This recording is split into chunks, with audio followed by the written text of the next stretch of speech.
मेरा नाम शुभम है और मैं एक मल्टीनेशनल कंपनी में काम करता हूँ।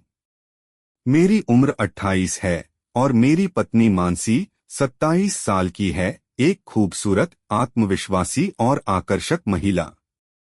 हमारे रिश्ते में प्रेम है, लेकिन हाल ही में कुछ ऐसा हुआ जिसने मेरी सोच को पूरी तरह से बदल दिया। कुछ दिन पहले मैंने अपने मैनेजर मिस्टर तनेजा को डिनर पर बुलाया था। मानसी ने उस शाम एक टाइट साड़ी पहनी थी, जो उसकी सुंदरता को और भी उभार रही थी। मैंने महसूस किया कि तनेजा जी की नजरें मानसी पर कुछ ज्यादा ही ठहर रही थीं, लेकिन उस वक्त मैंने इसे नजरअंदाज किया।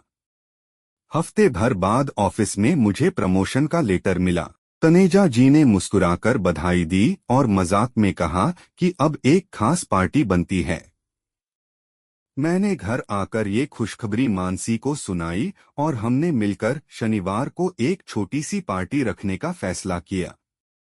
शनिवार को घर पर दोस्तों, पड़ोसियों और ऑफिस के कुछ लोगों के साथ एक हंसमुख माहौल बन गया। मानसी ने लाल साड़ी पहनी थी और सच कहूं तो वो बेहद खूबसूरत लग रही थी। शाम ढलने के बाद मेहमान एक एक करके विदा होने लगे, लेकिन तनेजा जी रुक गए। मुझे थोड़ा सिरदर्द हो रहा था, तो मैंने मानसी से कहा कि वो उनका ध्यान रखे और मैं आराम करने चला गया।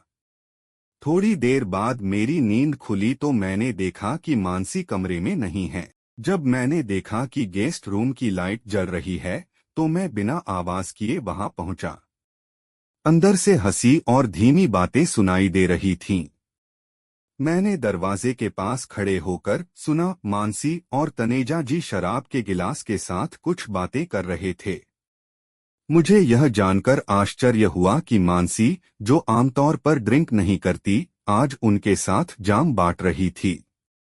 बातचीत में मानसी ने उन्हें प्रमोशन के लिए धन्यवाद कहा और कुछ ऐसा कहा जिससे मेरा दिल बैठ गया। आपने हमारे लिए इतना कुछ किया है।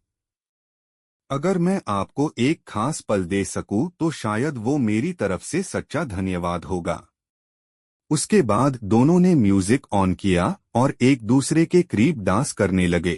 मैं दरवाजे से सब देख रहा था और उस समय मुझे एहसास हुआ कि जो कुछ हो रहा था वो सिर्फ एक औपचारिकता नहीं थी, बल्कि एक आकर्षण, एक खिंचाव जो दोनों महसूस कर रहे थे। मैं वहीं चुपचाप खड़ा रहा। कुछ देर बाद मैंने देखा कि मानसी ने खुद को तनेजा जी की बाहों में सौंप दिया। वो पल बेहद निजी और अंतरंग था। वे एक दूसरे को बाहों में लेकर गहराई से चूमने लगे और कपड़े धीरे धीरे जमीन पर गिरते चले गए। मैंने तुरंत वहां से हट जाना बेहतर समझा। उस रात मैं सोने की कोशिश करता रहा, लेकिन मन में एक तूफान था। सुबह मानसी मेरे पास आई, जैसे कुछ हुआ ही नहीं। उसकी आंखों में कोई पछतावा नहीं था, बस एक अजीब सी शांति थी। मैं नहीं जानता उस रात मेरे और उसके रिश्ते में क्या बदला, लेकिन इतना जरूर जानता हूं कि कुछ दरवाजे अब हमेशा के लिए खुल चुके थे और शायद कुछ खिड़कियां मेरे भीतर की भी बंद हो गई थीं।